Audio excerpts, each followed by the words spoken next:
Just minutes ago, newly elected Republican Congressman George Santos, who has been under growing pressure to resign after lying about his job history, his education, his family heritage, said, after for several days saying simply no, he said he would resign under very specific circumstances. Take a listen.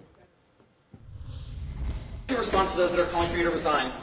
I will not resign. I will be continuing to hold my office elected by the people. What's your reaction to members of your own party calling for your resignation? Are you planning to resign if the voters ask for you to resign? Will you resign if the voters want you to resign? 142 people ask for me to resign. I'll resign.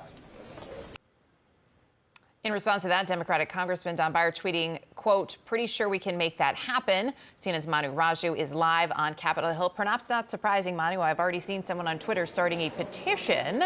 But what are Republican lawmakers saying about all this? Well, there is growing pressure on him to step aside. In fact, after Congressman Santos made those comments, I caught him in the basement of the Capitol, walking back to the Capitol. I asked him about his apparent web of deceit, about his past, about everything from having family that fled the Holocaust to his past background, to his educational background. He wouldn't answer any of those questions, despite putting that question to him for about more than a minute. But you are hearing some members of his own delegation, Republican members, even some incoming members, saying he simply cannot serve effectively, and he should start to listen to the calls from back home to step aside. He's lost the confidence of people in his own community.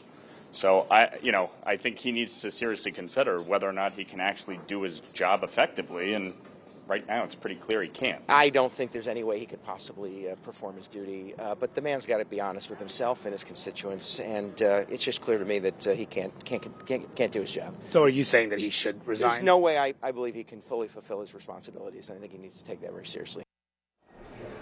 But he does have support right now from Kevin McCarthy, the House Speaker, who has not called on him to resign, simply saying it's up to the voters to decide, and that will be significant going forward. McCarthy is scheduled to answer questions here in a matter of minutes, unlikely to change his posture because, Erica, the political reality is if Santos were to resign, this would be a prime Democratic pickup opportunity in a special election, and that could tighten Kevin McCarthy's margin in the House if Democrats were to pick that up. We know it is all about the numbers. That is certainly the game right now. Manu Raju, appreciate it. Thank you. Joining our conversation, Michael Scherer of the Washington Post, Tia Mitchell of the Atlanta Journal-Constitution. Michael, let's listen to the speaker. Manu Raju just mentioned Kevin McCarthy. The local Republican Party. Republicans always say defer to local people, right? That's our philosophy. Get your information from the local Republican Party says he's got to go. The fellow New York freshmen who were elected with him, and the big surprise out of New York in the midterm election, say he's got to go. Kevin McCarthy needs that vote, says not so fast. He's got a long way to go to earn trust. But the one thing I do know is you apply the Constitution equal to all Americans. The voters of his district have elected him. He is seated. He is part of the Republican conference. There are concerns with it, so he will go before ethics. If anything is found to be wrong, he will be held accountable. A quick hypocrisy point from me. The voters of America elected Joe Biden, and Kevin McCarthy, even after the insurrection, tried to block Biden's transition to the White House. But this is different now because it's about Kevin McCarthy and his power, right? Yeah, that's right. He's going to hold on to that vote as long as he can. But he's wrong. It's not a long way to go. I mean, the clock is ticking here. At most, it's 2 years. Santos's talking point today is 142,000 people elected me. Those 142,000 people are not going to be there if the whole Republican establishment of Nassau County is not with him. So, he's not going to win re-election. Plus, he has several investigations, and the biggest questions outstanding are where did the $700,000 loan that he made to his campaign come from? He didn't have that real income, it looks like. And there's also questions being raised now about a separate fundraising effort. A donor in the New York Times saying, I gave $25,000 to the super PAC, but I don't know what happened to the money. I don't know where that money went. I mean, there's a lot of unanswered questions. And when you come to issues like straw donations and things like that, those are real crimes that the federal government will go after. Real crimes, but crimes that take months and months to document and prove. And then if there are charges or regular, administrative charges like the FEC or something like that, there are appeals process. This can go on for months and months and months. Is that McCarthy's end goal? Michael mentioned 2 years.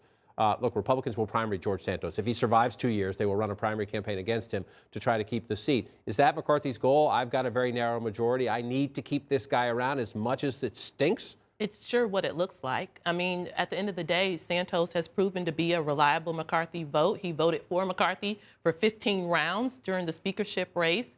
I think McCarthy is kind of keeping Santos loyal by saying these things about Representative Santos. At the end of the day, if Santos resigns, there would probably be a special election that Democrats would try really hard to pick up that seat. So the political upsides are for McCarthy to keep Santos there, but maybe keep him at arm's length, keep him, you know, in a bubble, so to speak.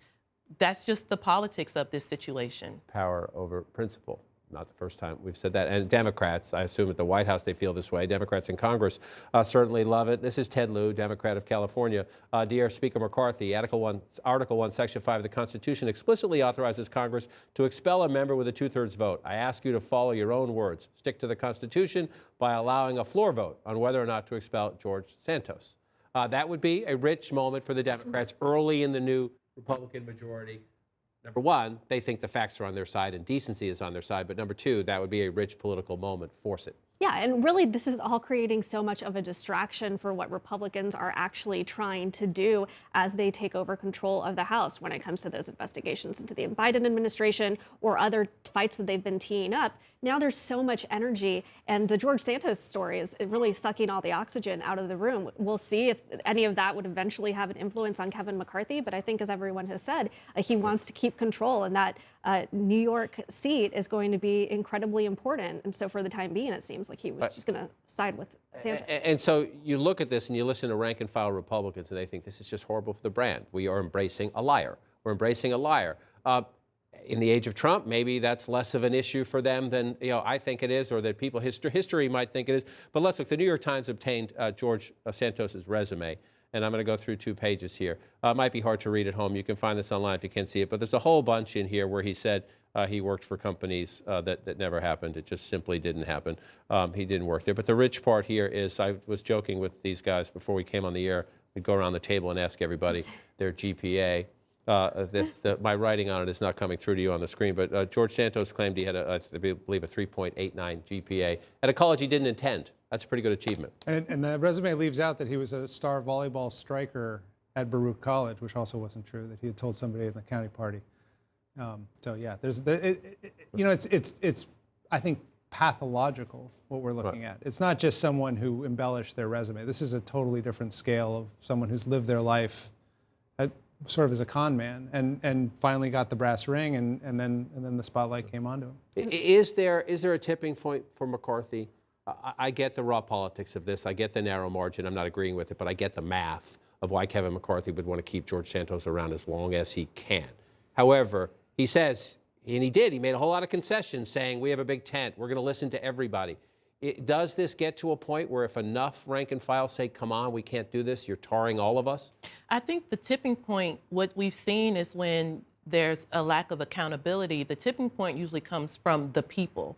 When the voters at home start leaning on the elected officials and saying, you're supporting a guy who's a liar and a fraud, and we don't like it, and then those elected officials start leaning on Kevin McCarthy to say, hey, we're going back home and we're getting yelled at in the grocery store, and our people are saying, what are you guys doing in Washington? To me, that's what creates the tipping point. Until that groundswell happens, I don't think we'll see much here in Washington.